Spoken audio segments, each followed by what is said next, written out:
नमस्कार दोस्तों, मेरा नाम है दिलीप और आप देख रहे हैं माई टेक्नोलॉजी इन्फो। तो दोस्तों आज की इस वीडियो में बात करने वाले हैं कि पार्ट टाइम ब्लॉगर और फुल टाइम ब्लॉगर की एसईओ स्ट्रेटजी के बारे में, किस तरह से उनको एसईओ स्ट्रेटजी उनका अपनाना चाहिए। क्योंकि जाहिर सी बात है, कम टाइम होता है, यहाँ पे ज्यादा टाइम होता है, तो किस तरह से एसईओ करें कि उनके लिए ज्यादा इफेक्टिव होगा। ये जो वीडियो है पूरा रियल टाइम जो भी मैंने एक्सपीरियंस गेन किया उसके बेसिस पे बना रहा हूँ। कोई भी स्क्रिप्टेड नहीं है, फिर कहीं से पढ़ के या फिर कुछ किसी से डेटा कलेक्ट करके मैं नहीं बना रहा हूँ। मोस्टली मैं नॉर्मली वही बनाता हूँ जो मुझे आता है और जो मेरा होता है। ठीक है, तो ये वीडियो भी पूरी तरह से वही है। ये जो मेरा अपना रियल एक्सपीरियंस था, जो मैं कभी स्टार्ट किया था उस समय पार्ट टाइम ब्लॉगर, अभी पार्ट टाइम ब्लॉगर ही हूं मैं। थोड़ा बहुत ब्लॉगिंग करता हूं, वैसे मैं बेसिकली क्लाइंट्स के लिए काम करता हूं अपना। तो जो भी मुझे इश्यूज आए हैं वो मैं कोशिश करूंगा कि आपको समझाऊं, ताकि आपको वो इशू नहीं आए और आपका जो ब्लॉगिंग करियर स्मूथली चले। और आई एम श्योर कि इस वीडियो को देखने के बाद अगर आप इन चीजों को इंप्लीमेंट करते हैं तो आप जहां पहुंचना चाहते हैं वहां पे डेफिनेटली पहुंचेंगे। काफी मदद मिलेगा आपको उसमें पहुंचने में। तो चलिए शुरू करते हैं इस वीडियो को, देखते हैं इसमें क्या क्या मैं कवर करने वाला हूँ। पार्ट टाइम के लिए और फुल टाइम दोनों के लिए कवर करूंगा। कुछ चीजें काफी कॉमन है, सब चीजें कॉमन है ऑलमोस्ट, लेकिन बस यहाँ पे है कि टाइम ज्यादा है, किसी बस कम है, तो उसको कितना कर सकता है उस हिसाब से इसको काम करना है आपको। ठीक है, वीडियो अच्छा लगे तो लाइक जरूर कीजिएगा, चैनल पे नया है तो सब्सक्राइब कीजिएगा, कमेंट करके बताइए कैसा लगा, देख लीजिए पहले, उसके बाद लास्ट में बताइएगा। ठीक है, तो इस चीज को मैंने 2-3 भाग में डिवाइड किया है। पहला जो मेन पोर्शन होता है वो होता है आपका वेबसाइट का लेआउट डिजाइन, उसका ये। दूसरा होता है आर्टिकल का क्वालिटी, आर्टिकल के बारे में डेटा, और तीसरा होता है हमारा एसईओ कैसे करना है।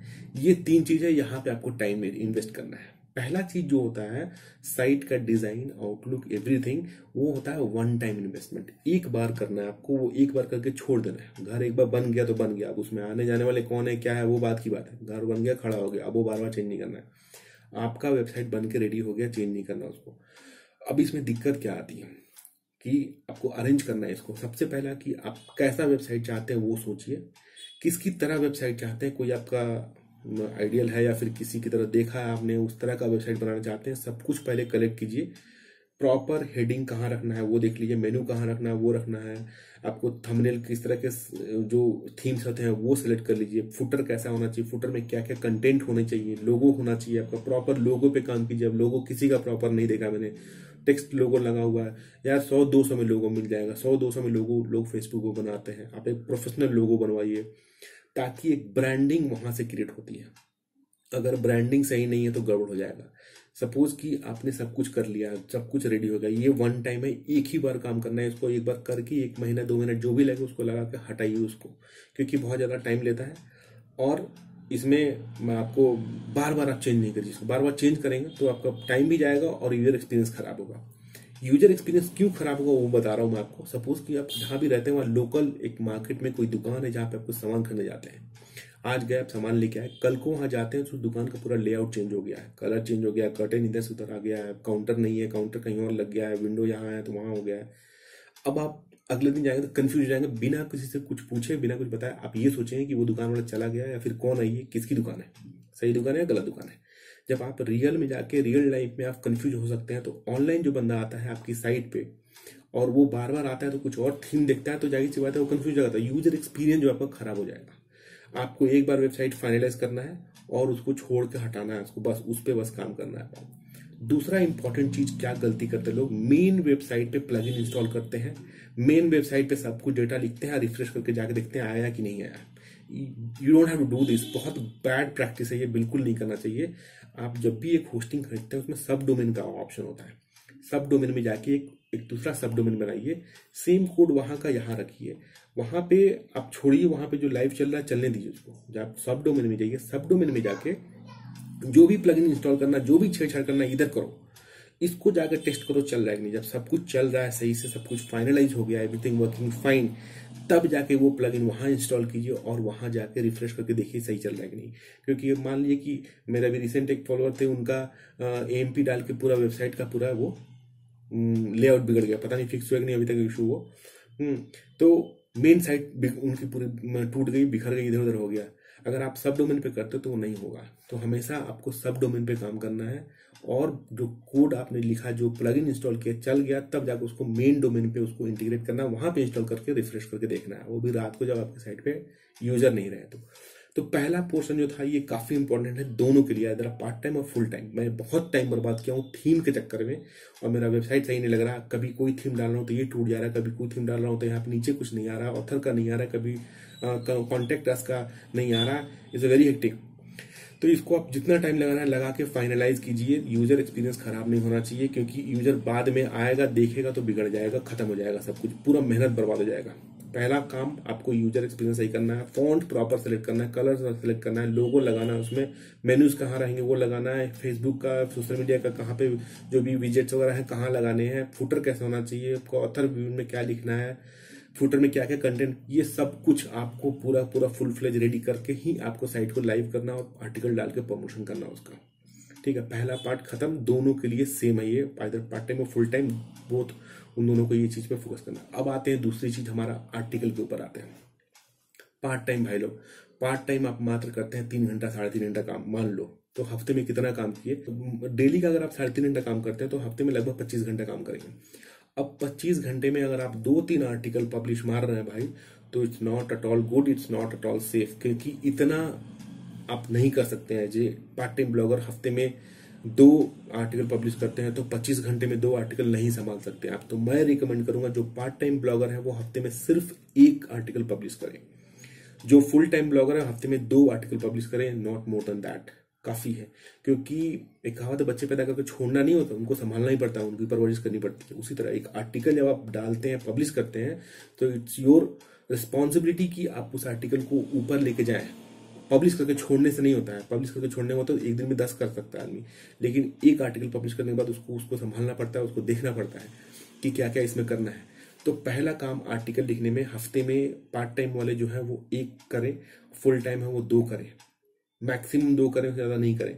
पार्ट टाइम को 1 में भी दिक्कत है, वो 2 हफ्ते में, उनका 2 हफ्ते में 2 करेंगे, 1.5 करेंगे तो ज्यादा अच्छा रहेगा। क्योंकि मैं बता रहा हूं क्यों। एक अब पार्ट टाइम आर्टिकल लिखने जो भी जाते हैं, आर्टिकल लिखने से पहले पहला काम होता है कीवर्ड रिसर्च करना, कॉम्पिटिटर कौन कौन से है वो देखना है। 2-3 कॉम्पिटिटर फिल्टर करता है कि इसको कम्पीट करना है उनको। तीसरा काम होता है कि कंटेंट कैसा लिखा, उस हिसाब से कंटेंट ढूंढना, कंटेंट कलेक्ट करना, कंटेंट को पूरा का पूरा रेडी करके रखना है। तीसरा जो होता है इमेजेस कौन कौन से लगेंगे। Image is a very big headache, keep in mind, image is a very big headache, बहुत बड़ा हेडेक है इमेज क्रिएट करना। किसी और की इमेज टाप नहीं सकते आप, कहीं से लेके आएंगे तो वो डुप्लीकेट हो जाएगा। दूसरी चीज, आपको इमेज बनाने नहीं आती, एक्सपर्ट नहीं है, बाहर जाएंगे तो बहुत सारे पैसे मांगेंगे, तो इमेजेस आपको खुद से बनाने पड़ेंगे। अच्छी इमेजेस, क्वालिटी इमेजेस जो होती है वो आपको क्वालिटी आर्टिकल भी देगा फाइनली।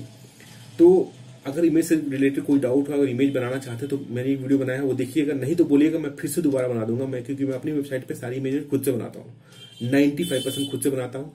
अगर मैं पिक्साबे वगैरह से डाउनलोड करता हूँ तो भी मैं आपको वो मॉडिफाई करता हूँ, ताकि मेरा उसमें कुछ कंटेंट रहे, 90% उनका हो, कम से कम 10% मेरा हो।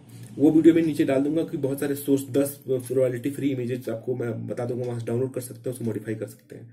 तो कुल मिला के 4 चीजें होती है आर्टिकल में। कंटेंट किसका होगा, कीवर्ड, कंटेंट कैसा लिखना है, कॉम्पिटिटर कौन है, कीवर्ड क्या है, और इमेजेस को। 4 चीज को कलेक्ट करना 2 घंटे का काम नहीं है मेरे बहुत भाई, 2 घंटे में नहीं हो सकता ये, कम से कम 6 से 7 घंटा इसमें मिनिमम देना पड़ेगा तब जाके, यानी कि 2 दिन आपको डेटा कलेक्ट करने में लगेगा एक आर्टिकल लिखने के लिए।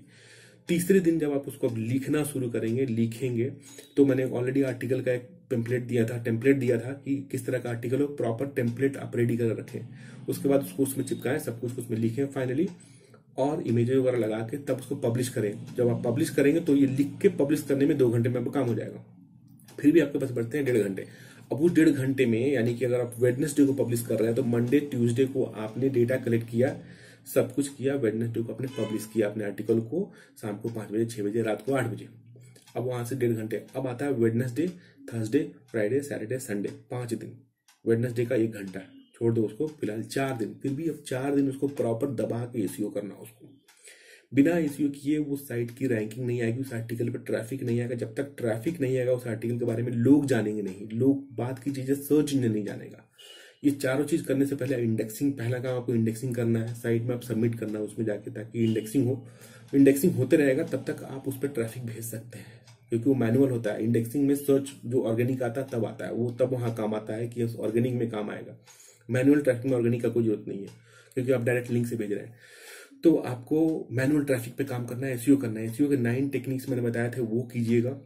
मैनुअल ट्रैफिक भेजने पे मैंने 6-7-8 वीडियो बनाया, वो देखिएगा। तीसरी चीज तो बैकलिंक पे मैंने 20 से अराउंड 20 वीडियोस बना चुके हैं, वो 20 बैकलिंक के वीडियो देखिए, बैकलिंक्स बनाइएगा वहां से, और भी आप बैकलिंक ढूंढिए कहाँ कहाँ से बना सकते हैं। ये 3-4 चीजें आपको 4 दिन तक दबा करनी है। इसमें बुक मार्किंग 100% करना है आपको, और सोशल मीडिया पे शेयर वगैरह जितना हो सकता है कर दीजिए, लेकिन नीच सेम होना चाहिए, सोसाइटी सेम होनी चाहिए। फाइन, तो ये चीजों को आपको 4 दिन करना है, तब जाके इस आर्टिकल को थोड़ा बूस्टअप मिलेगा, थोड़ा पुश मिलेगा। लोग जानेंगे कि क्या है आर्टिकल पे, थोड़ा बहुत क्राउड आएगा, गूगल या फिर कोई भी सर्च इंजन समझेगा कि हाँ एक आर्टिकल है जिसपे इतना एंगेजमेंट है, अगर आता है कोई तो उसको बढ़ाया जा सकता है कि नहीं बढ़ाया जा सकता है, उसको दिखाया जा सकता है कि नहीं दिखाया जा सकता है। तो ये मत बोलिए कि मेरे पास ट्रैफिक नहीं आता है। अगर आपके पास ट्रैफिक क्यों नहीं आता है, बहुत लोग बोलते हैं मेरे साइट पर ट्रैफिक नहीं आ रहा, 1 महीना हो गया, 2 महीना हो गया। आपने कितना ऑनेस्टली एसईओ किया है बस। अगर आपने ऑनेस्टली एसईओ किया है तो आप बोल नहीं सकते कि मेरे पास ट्रैफिक आ रहा है, कुछ ना कुछ ट्रैफिक 100% आएगा। तो ये हो गया। पार्ट टाइम ब्लॉगर के लिए है कि एक आर्टिकल डालिए, 2-3 दिन डेटा कलेक्ट करने में लगाइए, तीसरे दिन पब्लिश कीजिए और 4 दिन दबा के एसईओ कीजिए। जब दूसरा आर्टिकल डालते हैं, यानी कि नेक्स्ट वीक में आप वेडनेसडे को जब दूसरा आर्टिकल डालते हैं आप, तो जब 4 दिन वहां पे पब्लिश करके जब वहां पे आप एसईओ करेंगे, तो पिछला जो आर्टिकल आपने पब्लिश किया था उसका भी आपको यहाँ पे एसईओ करना पड़ेगा। क्योंकि 4 दिन करने के बाद इसका मतलब नहीं कि हो गया अब काम खत्म भाई अपना उस आर्टिकल का हो गया, नहीं, उस आर्टिकल को लेके चलना है आपको हमेशा मिक्स। उसके बाद मिक्स एसईओ शुरू होगा कि उस आर्टिकल को भी करना है, इस आर्टिकल को भी करना है। मिक्स में आपको फोरम बहुत हेल्प करेगा, वहां पे क्वेश्चन आंसर, किस तरह का क्वेश्चन कौन पूछ रहा है, वहां पे आप जाके आंसर कर सकते हैं, उस यूआरएल को इंटीग्रेट कर सकते हैं, नए को इंटीग्रेट कर सकते हैं, नए से रिलेटेड थ्रेड क्रिएट कर सकते हैं, पुराने से रिलेटेड थ्रेड क्रिएट कर सकते हैं, उसको यूज कीजिएगा। Forum is a very good source. तो जो मैंने ट्रैफिक के लिए बताया था वो यूज कीजिएगा। बहुत सारे लोगों को मैंने फोरम के लिंक भी दिए हैं, वो भी देखिएगा, और आपको ट्रैफिक क्या बोलते हैं कमेंटिंग के थ्रू निकालना, वो भी दिया है, तो सबका यूज करना है। अब आते हैं फुल टाइम ब्लॉगर के लिए। फुल टाइम ब्लॉगर के लिए काफी अच्छा टाइम होता है, उनके पास बहुत सारे टाइम होते हैं, वो कर सकते हैं। जो भी फुल टाइम ब्लॉगर है उनकी अर्निंग भी होती होगी मोस्टली, अगर नहीं होती तो रिसेंटली होगी, क्योंकि वो बहुत टाइम दे रहे हैं इसमें। तो उनके लिए मैं ये रिकमेंड करूंगा कि आप हफ्ते में 2 आर्टिकल डालिए, अच्छा क्वालिटी कंटेंट डालिए, जल्दी में काम नहीं करना, आपको आराम से करना है, और थोड़ा इन्वेस्ट कीजिए। आप as a full time blogger हैं, आप पेड थीम्स यूज कीजिए, पेड आप टूल्स यूज कीजिए, जैसे कि अगर आप वर्डप्रेस यूज कर रहे हैं तो योस्ट का पेड यूज कीजिए, हाईली रिकमेंडेड है वो। और कुछ प्लगइन जो होते हैं पेड यूज कीजिए, थीम पेड यूज कीजिए। ये 3 चीजें आपको पेड यूज इसलिए कर रहा हूँ क्योंकि आपका बैकबोन है वो। वहां पे अगर आप सही से हैं तो आपके लिए प्लेटफॉर्म आपका रेडी है, पेड सब कुछ रेडी है। अब आप आर्टिकल अगर लिखवाते हैं किसी से तो दैट्स गुड, अगर आप खुद से लिखते हैं वो भी अच्छा बात है। अगर आपको लिखने आता है तो प्रॉपर आर्टिकल लिखिए, इमेजेस खुद से बनाइए, बनवा के लेके आइए, जैसे भी हो अच्छी क्वालिटी का इमेजेस डालिए, और आप हफ्ते में 2 आप आराम से डाल सकते हैं, क्योंकि आपके पास एक दिन का अगर 10 घंटा है तो 70 आवर्स आपके पास हो गए महीने हफ्ते के, एक हफ्ते के 70 घंटे हो गए। अगर आप एक हफ्ते में एक डालते हैं तो 3 दिन में 2 दिन में आप पब्लिश करते रहिए उसको, और ये करते। लेकिन हफ्ते में 2 से ज्यादा बिल्कुल मत जाइए, क्योंकि 2 से ज्यादा जाने में फिर बहुत ज्यादा बर्डन हो जाएगा आपके ऊपर। या फिर एक आर्टिकल लिख के छोड़ना नहीं होता है उसको, मैं बार बार बोल रहा हूँ, उसको संभालना पड़ता है, उसको पुश करना पड़ता है, उसको क्या बोलते हैं बूस्टअप देना पड़ता है, उस पर ट्रैफिक भेजना पड़ता है। तो ये सारी चीजों को आपको ध्यान देना है। अब आते हैं कॉमन बातें हैं जो कि आपको ध्यान कैसे देना है। मैं बार बार बोलता हूं कि आपके पास यूजर बेस होना चाहिए। अगर आप एक ब्लॉगर हैं तो आपके फॉलोअर होने चाहिए। फॉलोअर नहीं है क्योंकि आप इंडिविजुअल हैं, फॉलोअर नहीं है तो आप अपने वेबसाइट के नेम से आपके पास अकाउंट्स होने चाहिए, फेसबुक के, ट्विटर के, गूगल प्लस के, या फिर लिंक्डइन के, जितने भी सोशल मीडिया है, जितने भी बुक मार्किंग साइट्स है, सब पे आपका अकाउंट होना चाहिए। बहुत हेल्प करेगा आपको एसईओ करने में। एक दूसरी चीज, आपको एक्सेल शीट मेंटेन करना है कि आज मैंने एक आर्टिकल पब्लिश किया है तो इसके 2 या 3 कॉम्पिटिटर थे, ठीक है, उनकी रैंकिंग कितनी है, पेज 1 पे कितना, क्योंकि उनको भी देखना पड़ेगा कि वो बंदा काम कर रहा है कि वहीं रुका हुआ है, कि नीचे गिर रहा है कि ऊपर जा रहा है।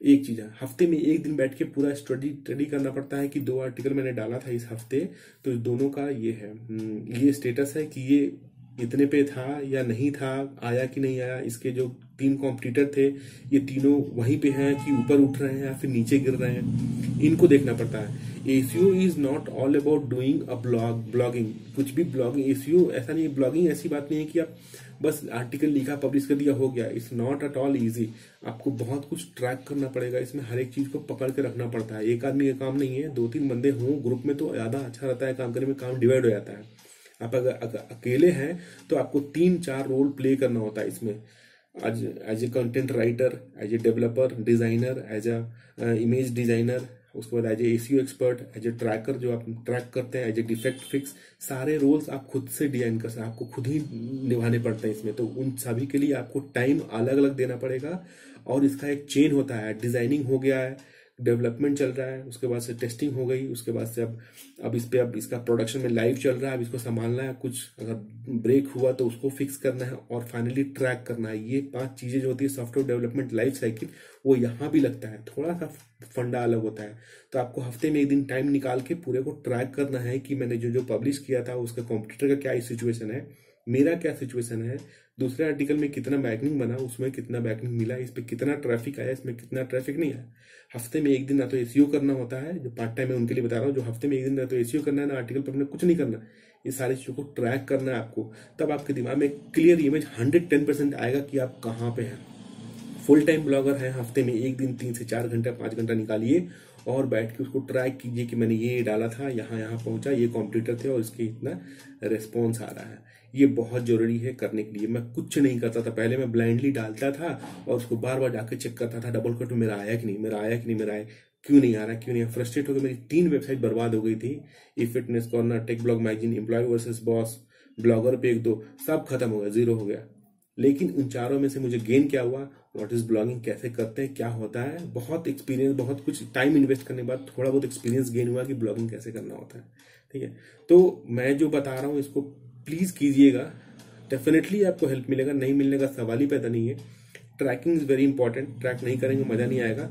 और प्रेस रिलीज वगैरह कर सकते हैं तो कीजिए। अगर प्रेस रिलीज के बारे में मैं इसमें वीडियो बनाने वाला हूँ आने वाले टाइम में क्या क्या वीडियो बनाना हूँ वो बताता हूँ आपको। रिच स्निपेट पे बनाना है एक, सॉरी फीचर्ड क्या था वो स्निपेट, रिच स्निपेट तो बना चुका हूँ, फीचर स्निपेट पे बनाना है और थीम्स पे बनाना है और रैंकिंग फैक्टर्स पे बनाना है, ट्रैफिक पे बनाना है, बैकलिंक तो बाय डिफॉल्ट आएगा ही आएगा, और कुछ ये 4-5-6 चीजें हैं जिस पे मुझे वीडियो बनाना है आने वाले टाइम में। वैसे वीडियो का रिक्वेस्ट तो बहुत सारा आता है लेकिन उतने पे काम नहीं कर सकता, लेकिन जितना हो सकता है मैं पुश करके उसको करने की कोशिश करता हूँ। तो हफ्ते में 2 दिन मेरे को वीकेंड मिलता है और बाकी दिन मुझे 2-3-4 घंटे मिलते हैं अराउंड, तो सब इसी में देखना हुआ था। तो आशा करता हूँ कि आपको समझ में आया कि मैं क्या कहना चाहता हूँ, किस तरह से आपको एसईओ करना है। पहले मैं एक बार समराइज करते रहूंगा और फाइनल चीजें आपको, आपका जो आउटलेट है, जो सेटअप है, वेबसाइट का look and feel should be fixed once, एक बार काम खत्म करके हटाओ। दूसरा इंपॉर्टेंट चीज क्या, हमेशा जो है सब डोमेन पे काम कीजिए, सेम चीज को यहाँ भी रिप्लिकेट कर लीजिए, सेम डोमेन सब डोमेन पे हमेशा नया आर्टिकल लिखिए, नया प्लगइन जो भी R&D करना सब डोमेन पे कीजिए, जब चल गया तब जाकर वही चीज वहां इंस्टॉल कीजिए और वहां पे जाके उसको आप यूज कीजिए। जिन लोगों को नहीं आता है सब डोमेन कैसे क्रिएट करते हैं, आप अपने होस्टिंग प्रोवाइडर को कॉल कीजिए, वो बताएगा कैसे सब डोमेन क्रिएट करना है। और नहीं तो आप वीडियो देखेंगे बहुत सारी, आपको यूट्यूब में मिलेगा, सब डोमेन क्रिएट करके बना सकते हैं। 2 चीजें हो गई, पहला जो कि कॉमन है हर एक के लिए। दूसरी चीज आपको क्या करनी है कि आर्टिकल लिखना है, वो आर्टिकल के लिए डेटा कलेक्ट करना है, डेटा कलेक्ट में कीवर्ड क्या है, कॉम्पिटिटर कौन से हैं, कैसा आर्टिकल लिखा है, इमेजेस कैसे हैं, ये 4 चीजों पे फोकस करना है प्योरली अच्छे से। उसके बाद आपको डेटा कलेक्ट करना है, अपना इमेजेस लगा कर आर्टिकल लिखने, और एक दिन पब्लिश करने के बाद उस पर 4 दिन आपको जो पार्ट टाइम है उनको एसईओ करना है प्रॉपर दबा के, और उसको रिपीट करना है। कुछ चीजें एसईओ में एक ही बार, जैसे बुक मार्किंग आपने एक बार कर दी तो ठीक है, नया वेबसाइट मिला तो वहां भी कर दिया। कुछ अगर आर्टिकल सबमिट कर रहे हैं वो भी कर सकते हैं, एक बार किया अलग अलग प्लेटफॉर्म पे अलग अलग कर सकते हैं, तो कुछ चीजें अलग अलग रिपीट होती हैं। तो ये सारी चीजों को करना है। तीसरी चीज आती है कि आप आके प्रॉपर एसईओ करें, और जो भी आर्टिकल लिखते हैं उसमें ऑन पेज एसईओ मैंडेटरी हो तो करना ही करना है आपको। आप नहीं पता है तो वो भी लिंक डिस्क्रिप्शन में डाला हुआ है, यानी वो प्ले लिस्ट में वो भी मिल जाएगा आपको। तो ये पूरा प्रोसेस करना है। फुल टाइम ब्लॉगर जो भी है वो हफ्ते में 2 आर्टिकल मैक्सिमम डाल सकते हैं, कोई लिमिट नहीं है, जितना डाल सकते हैं, लेकिन दोनों के लिए भी लिमिट नहीं है, लेकिन उसको संभाल कर आगे लेके जाना हमारी रिस्पॉन्सिबिलिटी, हमारी जिम्मेदारी है। तो उसको आप हफ्ते में 1 या 2 डाल सकते हैं, 2 काफी है आपके लिए, 2 से ज्यादा मत डालिए क्योंकि टाइम और भी चीजों के लिए चाहिए। ठीक है, थक गया। तो ये हमारा ओवरऑल वीडियो है जिसमें कि कोशिश किया आपको कि मैं जो भी जानता हूँ बताने की कोशिश करूँ। तो आशा करता हूँ वीडियो पसंद आया होगा, अच्छा लगा तो लाइक जरूर कीजिएगा, कमेंट में बताइए कैसा लगा। जो लोग नए हैं चैनल को सब्सक्राइब कीजिएगा। मिलते हैं अगली वीडियो में कुछ नए कॉन्सेप्ट साथ जो कि हेल्प करेगा आपको अच्छे से ब्लॉगिंग सीखने में और करियर बनाने में। तब तक के लिए thank you so much for watching, bye, see you in the next video, take care.